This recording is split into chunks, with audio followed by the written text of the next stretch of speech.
The camera shows a large old house in Charleston, South Carolina. Big oak trees with Spanish moss surround it. The sun is setting, making long shadows on the front porch. Victoria Monroe, 62, stood in her late husband's study, sorting through boxes of his belongings.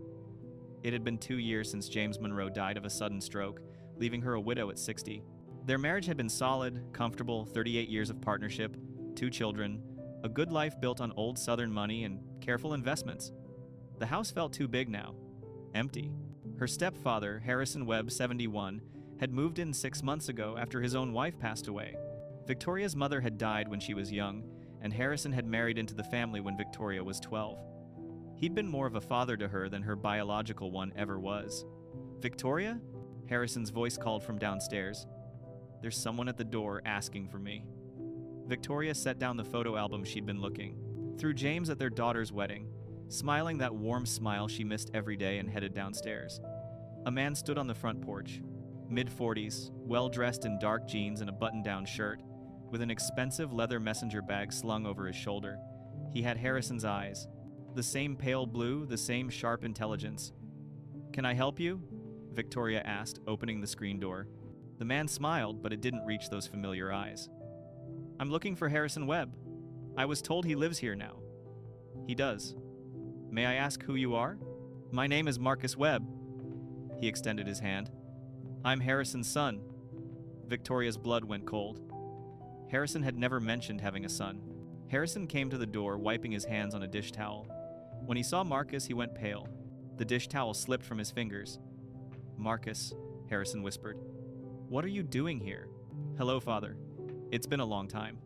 Marcus's smile was tight, controlled. "Aren't you going to side? Invite me in?"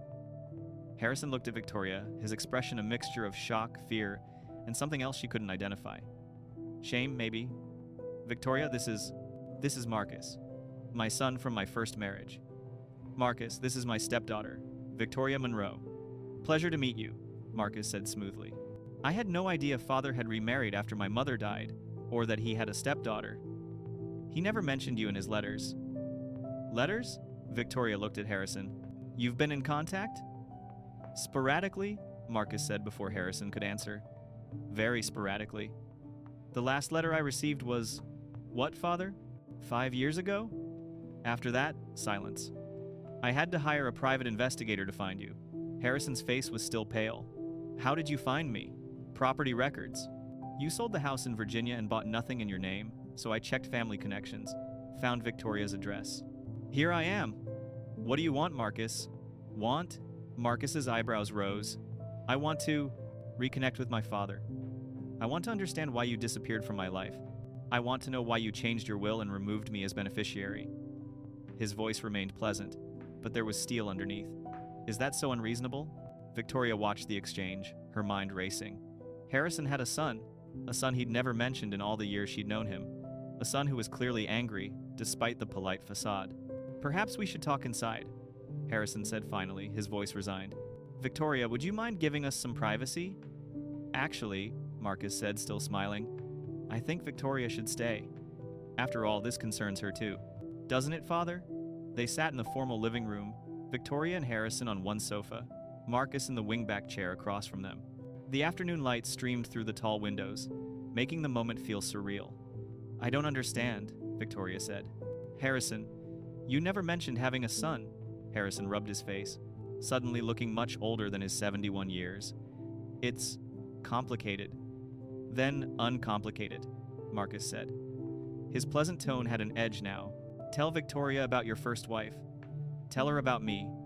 Tell her why you abandoned us when I was 16. "I didn't abandon you." "Didn't you?" Marcus leaned forward. "Mother died, and 6 months later you packed up and left. Moved to a different state. Changed your phone number. Stopped answering my letters. What would you call that?" Victoria looked at Harrison, waiting for an explanation. The man she knew was kind, thoughtful, dependable, not someone who would abandon his own child. Harrison took a deep breath. "Your mother and I. Our marriage was difficult, Marcus. You know that. After she died, I needed a fresh start. You were almost an adult. You were in college. I thought you'd understand. I was 17, a freshman at college because I graduated high school early, And you thought leaving me alone, cutting off all contact, was appropriate? I sent money, made sure your tuition was paid, that you had everything you needed financially. Money. Marcus laughed bitterly. Yes, Father. You were very generous with money, just not with time, or explanation, or basic human decency. Victoria felt caught in the middle of something she didn't understand. Harrison, is this true? You just left? It wasn't like that. Marcus is simplifying. Then explain it to me, Marcus interrupted. Explain to Victoria how you built a new life with her family, while your actual son was alone across the country. Explain how you married her mother just 2 years after leaving Virginia. Explain how you became a stepfather to her while abandoning your real child. The words hung in the air, accusatory and painful. Harrison stood abruptly. I think you should leave, Marcus. This isn't the time or place. When is the time, Father? When will it be convenient for you to acknowledge what you did? Marcus stood as well, pulling papers from his messenger bag. I came here for answers, and for what's rightfully mine. He laid the papers on the coffee table. Victoria could see they were legal documents. What is this? Harrison asked. A copy of your current will. I had my attorney obtain it through legal channels. You've left everything to Victoria and her brother, correct? Your estate, your investments, your life insurance? Everything goes to your stepchildren, while your biological son gets nothing. I'm not your stepchild, Victoria said quietly. Your father married my mother, yes. But he never legally adopted me. We're not related by blood or law. Marcus looked at her, his expression calculating. Even more interesting. So my father chose complete strangers over his own flesh and blood. Victoria and Daniel aren't strangers. They're family. And I'm not? Marcus's voice rose for the first time. I'm your son, your only child, and you wrote me out of your life, out of your will, out of your entire existence. Why? Harrison sat back down heavily. For a long moment he was silent. Then he spoke, his voice tired. Because you're not my son, Marcus. Not biologically. Your mother had an affair when we were married. You're the result of that affair. I raised you until she died. But after that, I couldn't do it anymore.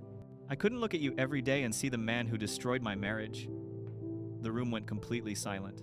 Marcus's face went through a series of emotions: shock, disbelief, anger, and finally, something harder to read. You're lying, he said flatly. I'm not. Your mother told me the truth on her deathbed. She wanted me to know before she died. Wanted to clear her conscience, I suppose? And you never thought to tell me? For 25 years, you let me believe you were my father, and you never said a word? What would have been the point? You were already grown. I'd already raised you. Telling you wouldn't have changed anything except to hurt you. So instead, you just disappeared. Cut me off. Let me spend decades wondering what I'd done wrong, why my own father couldn't stand to be around me. Marcus's hands were shaking. That's so much better. Victoria watched this unfold with growing horror. Harrison, why didn't you ever mention any of this? Because it's painful.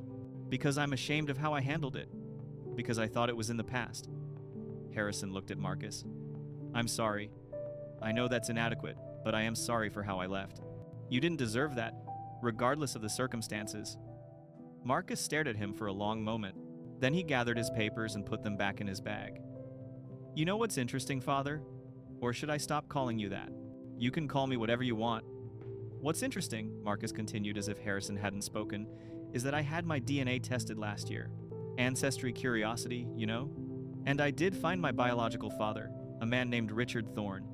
Died 15 years ago in a car accident. Left behind a wife, 2 daughters, and a substantial estate that was divided among them. He pulled out another document. This is Richard Thorne's will, dated 5 years before he died. It makes no mention of me because he never knew I existed. My mother never told him she was pregnant. Marcus laid this document on the table as well. So, you're right, Harrison. You're not my biological father, but you are the man who raised me for 17 years. The man I called Dad, the man who was supposed to protect me, guide me, be there for me, and you walked away. I'm sorry, Harrison said again. Your apology means nothing. What I want is what you owe me.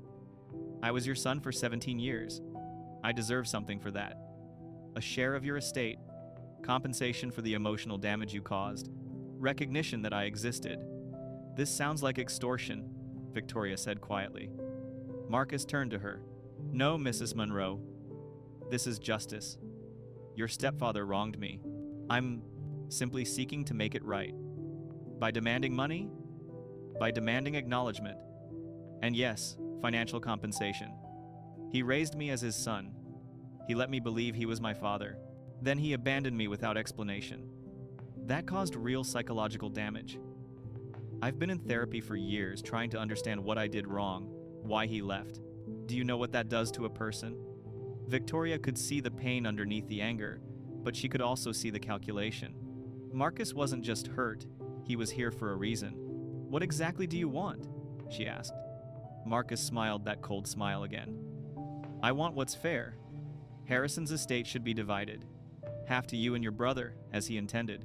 Half to me, the son he raised and then abandoned. That seems reasonable, doesn't it?" "That's not reasonable at all," Victoria said. "You're not his biological son. You're not legally adopted, and you haven't been part of his life for 25 years. Because he cut me out, should I be punished for his choices? This isn't about punishment. This is about reality. Harrison doesn't owe you anything. A court might disagree. I have evidence that he raised me as his son for 17 years. I have letters where he called me son, photos of us together, school records where he's listed as my father. I have proof of our relationship, and I have proof he abandoned me without cause because he never told me the truth about my paternity." Harrison closed his eyes. "What do you really want, Marcus?" "I already told you. Half your estate, or I file a lawsuit claiming you owe me for those 17 years of financial and emotional support, plus damages for wrongful abandonment. It'll be messy, public, and expensive. Your choice."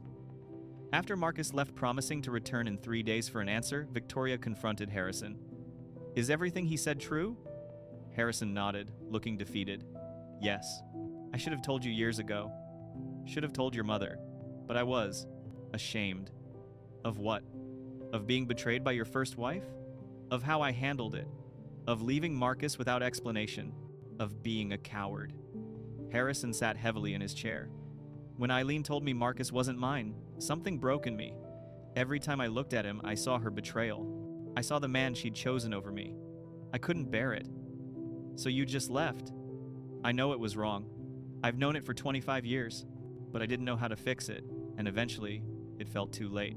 Victoria paced the room. Something about Marcus bothered her beyond the obvious. His story was tragic, his anger understandable. But there was something calculated in how he'd presented everything.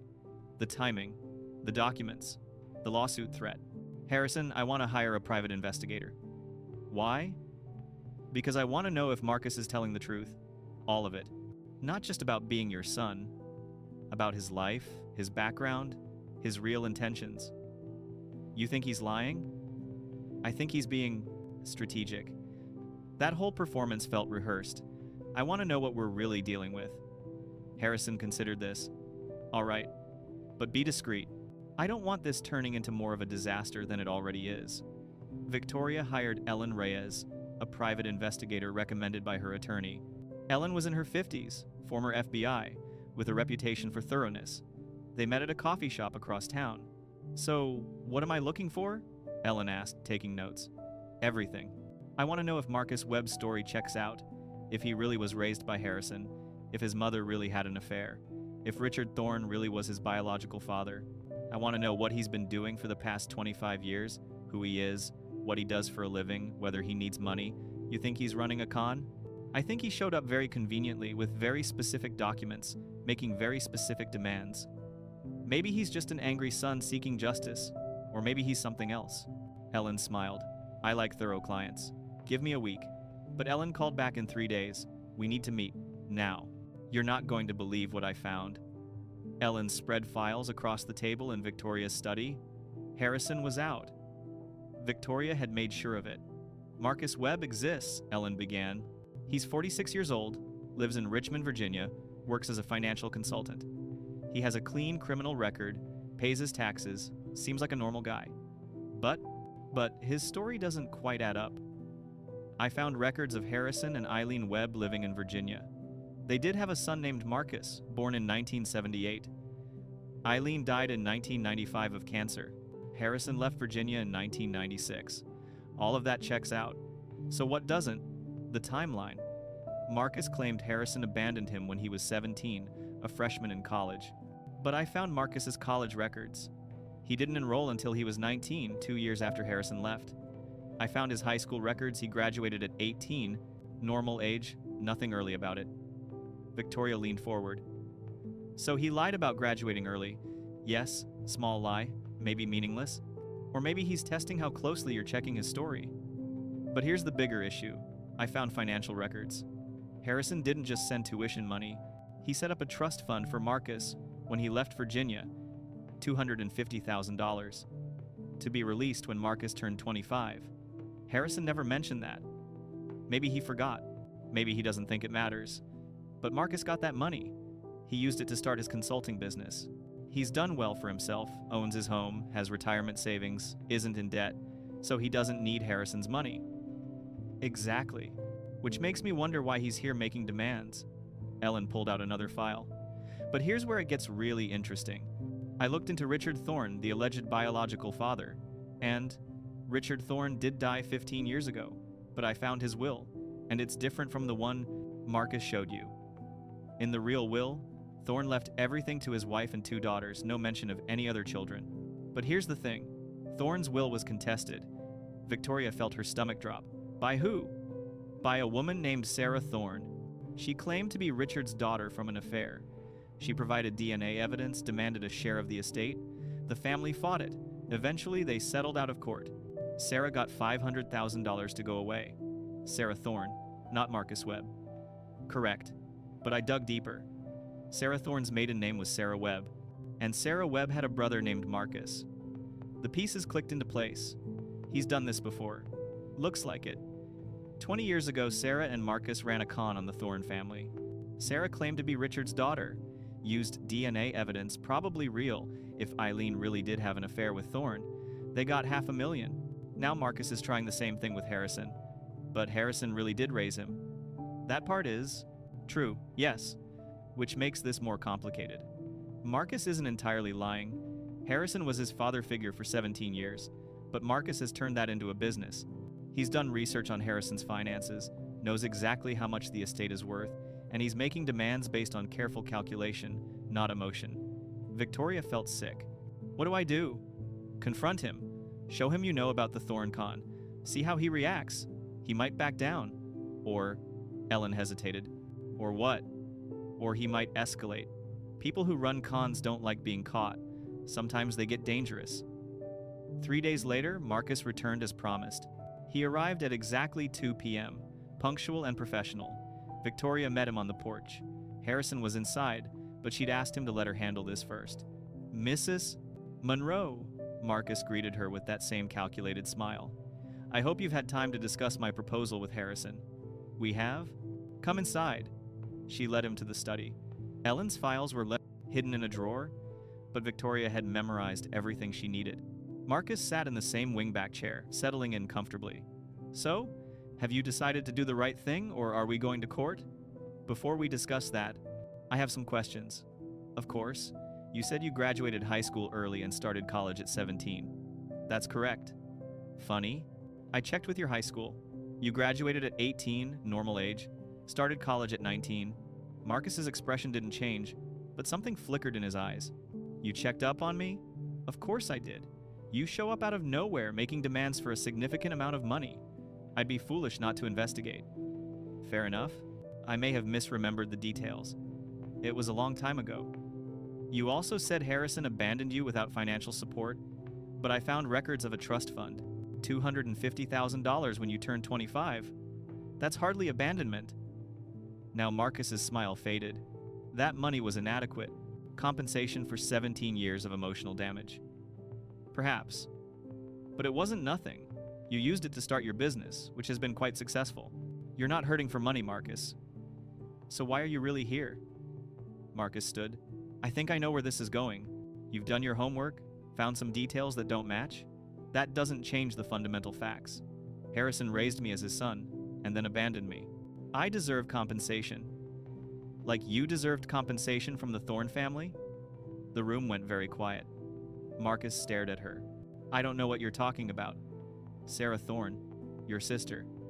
20 years ago, she claimed to be Richard Thorne's daughter. Got $500,000 in a settlement. Funny coincidence, since you claim Richard Thorne is your biological father. Marcus's pleasant facade finally cracked. His face hardened. You've been busy. I have. Here's what I think happened. Your mother really did have an affair with Richard Thorne. You really are his biological son. When you found out, maybe from your mother's deathbed confession, maybe from your own research, you and your sister saw an opportunity. Sarah went after the Thorne estate. Got paid. Now it's your turn with Harrison. That's a interesting theory. It's not a theory. I have documentation.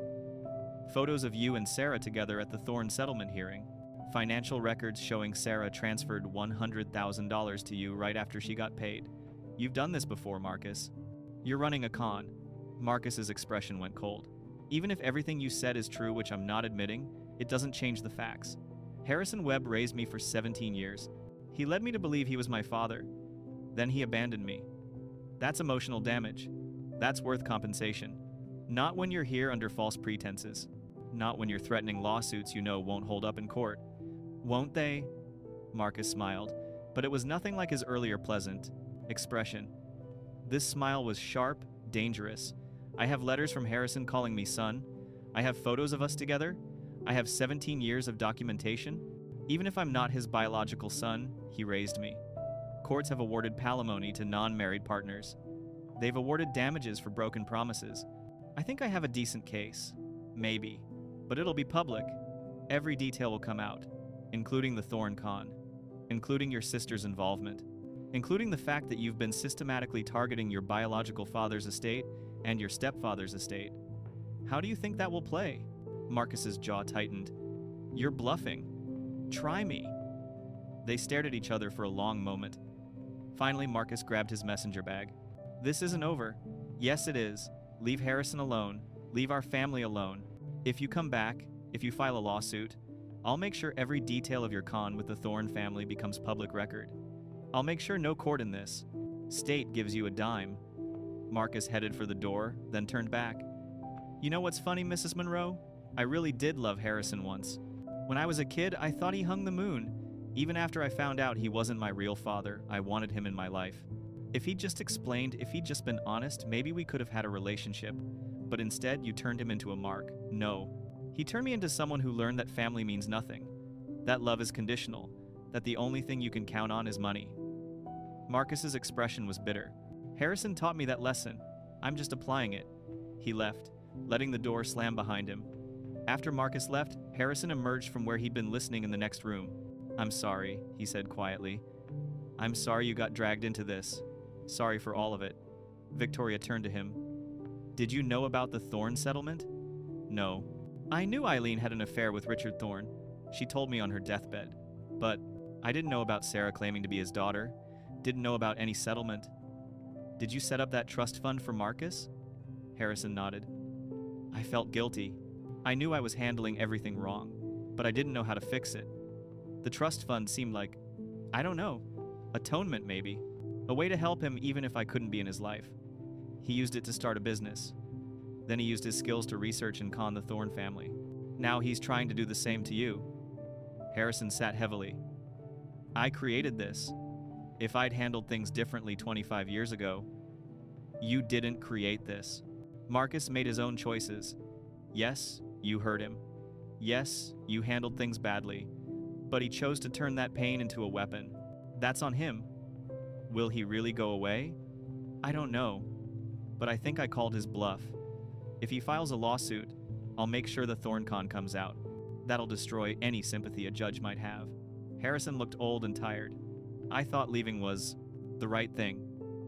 Thought it would be easier for both of us. Instead, I turned my son into this. Victoria sat beside him. Your stepson. And yes, you made mistakes. But Marcus had 25 years to make different choices. He could have tried to reconnect honestly. Instead, he chose this path. You can't take responsibility for that. I still feel responsible. I know.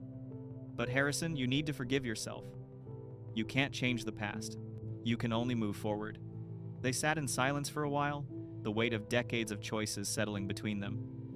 2 weeks later, Victoria thought it was over. Marcus hadn't called, hadn't returned, hadn't filed any lawsuits.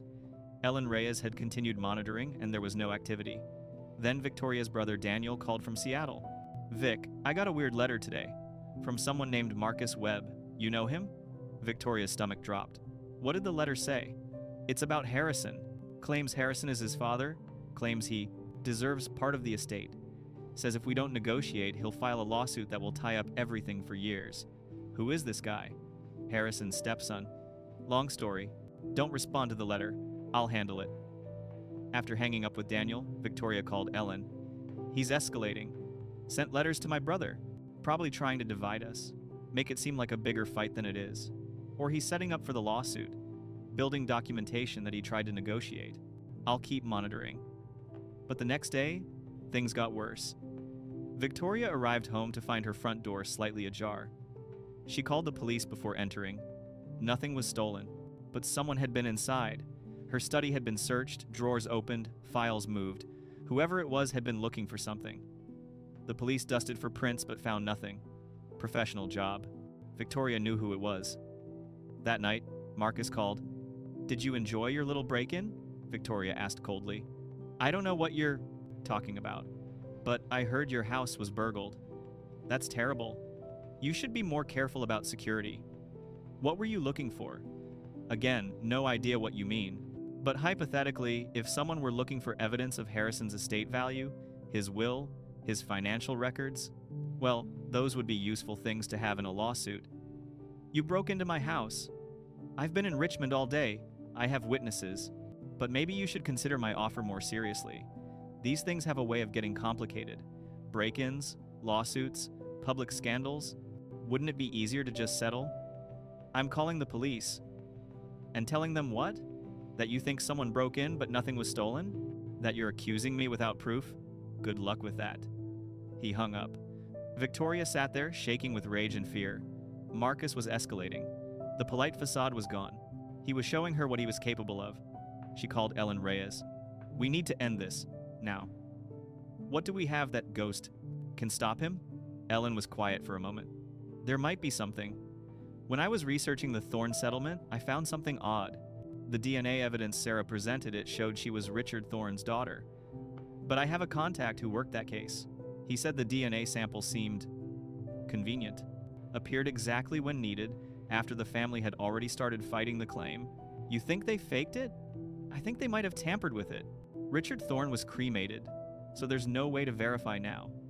But if we could prove Sarah and Marcus falsified DNA evidence in the Thorne case, that's fraud. Criminal fraud. Can we prove it?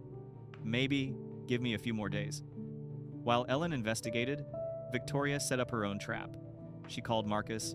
"I want to meet. Negotiate. Smart choice. Where? Public place.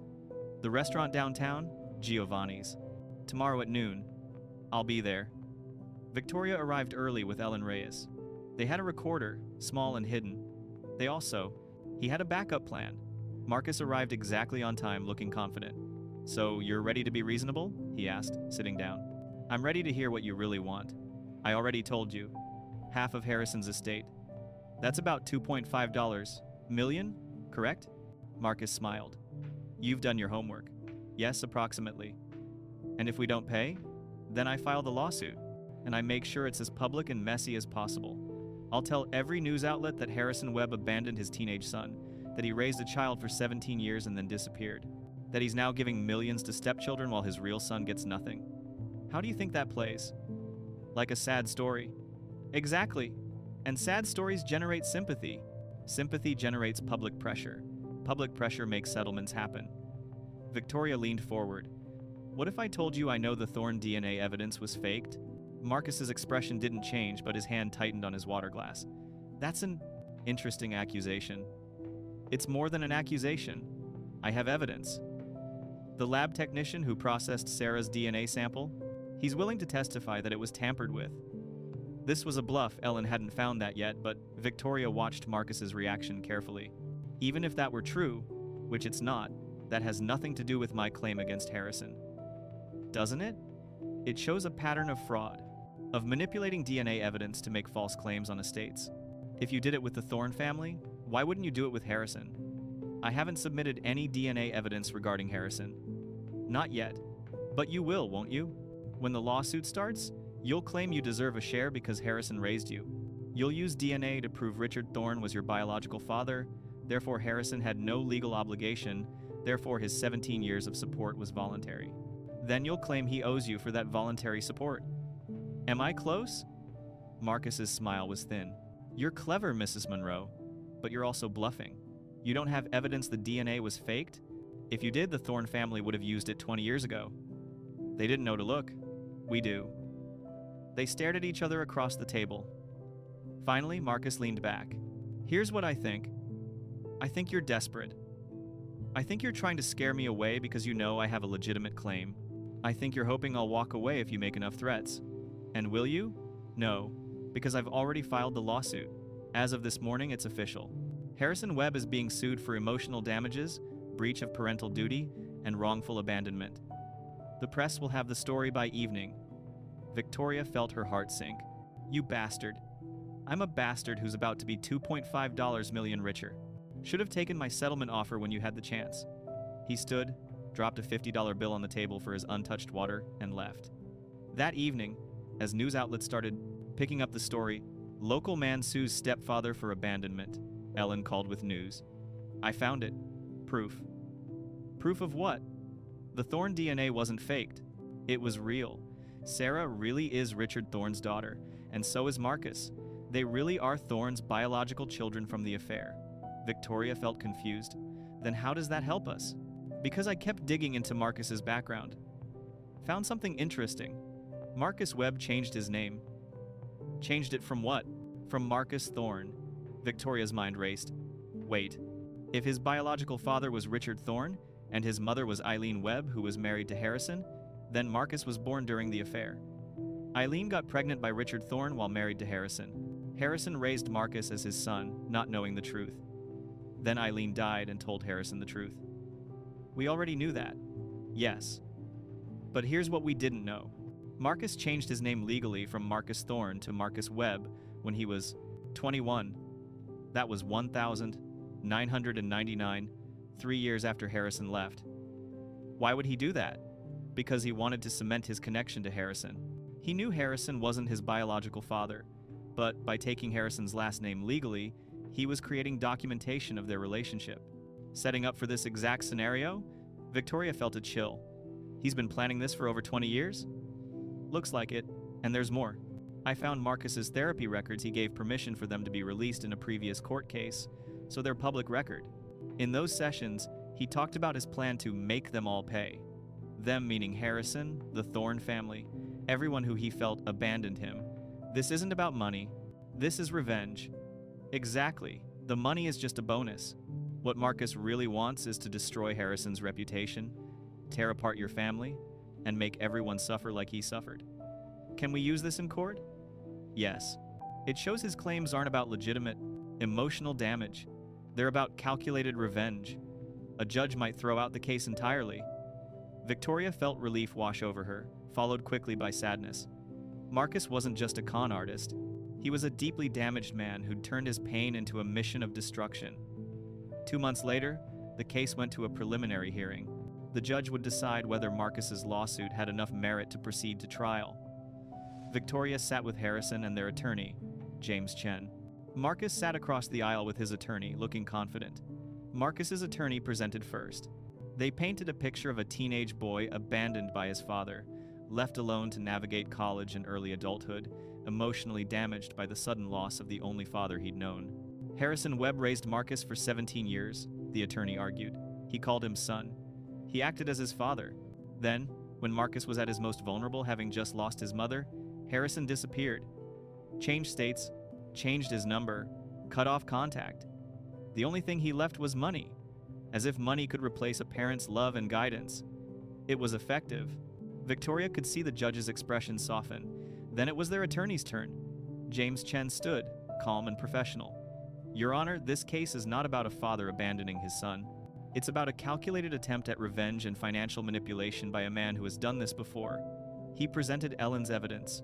The Thorne settlement, Sarah's involvement, Marcus's name change, The therapy records showing his plan for revenge. Marcus Webb, or Marcus Thorne, as he was born, has spent over 20 years planning how to extract money from people he feels wronged him. First, he helped his sister con the Thorne family out of $500,000. Now, he's attempting to do the same with Harrison Webb. Marcus's attorney objected. The Thorne settlement is irrelevant to this case. It's absolutely relevant, James countered. It shows a pattern of behavior. It shows Mr. Webb's true motivation isn't emotional healing, it's financial gain through manipulation. The judge reviewed the documents. Mr. Chen, I'm inclined to agree the Thorne case shows a pattern. But that doesn't negate the fact that Mr. Webb spent 17 years being raised by Mr. Webb. There may be legitimate emotional damage. There may be, Your Honor. But if there is, it's not because Harrison Webb abandoned a son. It's because Harrison Webb learned he'd been deceived about Marcus's paternity and made the difficult decision to separate from a painful reminder of that betrayal. Was it the right decision? Perhaps not. Was it illegal or actionable? No. The judge turned to Marcus. Mr. Webb, did you legally change your name from Marcus Thorne to Marcus Webb after your mother's death? Marcus stood. Yes, Your Honor. Why? Because Harrison Webb was my father in every way that mattered. I wanted to honor that relationship. Or, James interjected, you wanted to create legal documentation of that relationship to support a future lawsuit. Your Honor, Mr. Webb's therapy records show he discussed making them pay as early as 2000. This isn't about emotional damage. This is premeditated revenge. The judge looked stern. Mr. Webb, is it true you've discussed revenge against Mr. Harrison Webb? Marcus hesitated. I was angry. Anyone would be. But that doesn't mean... It means your claim appears to be motivated by vengeance rather than legitimate grievance. Combined with the Thorne settlement pattern, I'm inclined to dismiss this case. Marcus's attorney stood quickly. Your Honor, we request more time to present evidence. Denied. This case is dismissed. Mr. Webb, if you have genuine emotional issues stemming from your childhood, I encourage you to address them through therapy, not lawsuits. Court adjourned. The gavel came down. Marcus stared at the judge, his face a mixture of shock and rage. Then he turned that rage on. Victoria and Harrison. This isn't over, he said quietly as he passed their table. Yes, it is, Victoria replied. Go home, Marcus. Get help. Move on. Marcus left without another word. In the weeks following the dismissal, life slowly returned to normal. Harrison was shaken by the experience, but also strangely relieved. I've been carrying guilt about Marcus for 25 years, he told Victoria one evening. Part of me thought I deserved to be punished for how I left, but seeing what he's become, I realize I can't take responsibility for his choices. I made mistakes, but he chose how to respond to them. Do you think he'll come back? I don't know, I hope not. But if he does, we'll handle it. Victoria had hired additional security cameras, better locks, an alarm system. Ellen Reyes continued to monitor Marcus's activities from a distance. For a while, everything was quiet. 3 months after the court case ended, Victoria got a handwritten letter from Marcus. He apologized for the break-ins, threats, and manipulation. He said he had been angry for years over feeling abandoned and had turned that pain into revenge. He admitted he once loved Harrison, but also wanted to hurt him. Now he was in real therapy and promised to stay away. Victoria showed the letter to Harrison. He wasn't sure whether to believe it, but said he wanted to let the past go and focus on the family he had. He kept the letter in his desk. A year later, Victoria received another envelope. Inside was an obituary for Sarah Thorne, Marcus's sister. Marcus wrote that before dying, Sarah confessed everything about their con. He also said he had created a scholarship using his settlement money to help students who had lost parents. He named it the Harrison Webb Second Chance Scholarship. He promised never to contact them again, but wanted them to know he was trying to change. Harrison read the note and said Marcus was finally trying to do better. They both hoped he found peace. 2 years after Marcus first showed up, Victoria and Harrison hosted a big family dinner. Daniel came with his wife and kids, and the house was full of laughter. After dinner, Daniel asked if Marcus ever reached out again. Victoria said no, and that it was probably for the best. Harrison said Marcus had been hurt, made bad choices, but maybe he was healing. Daniel reminded Harrison he stayed with their family even after Daniel's mother died. Harrison said Daniel and Victoria were his children by choice, and that was stronger than blood. They hugged. The scene ends with their home full of warmth and love, showing that healing and forgiveness can create a new beginning, even from painful pasts.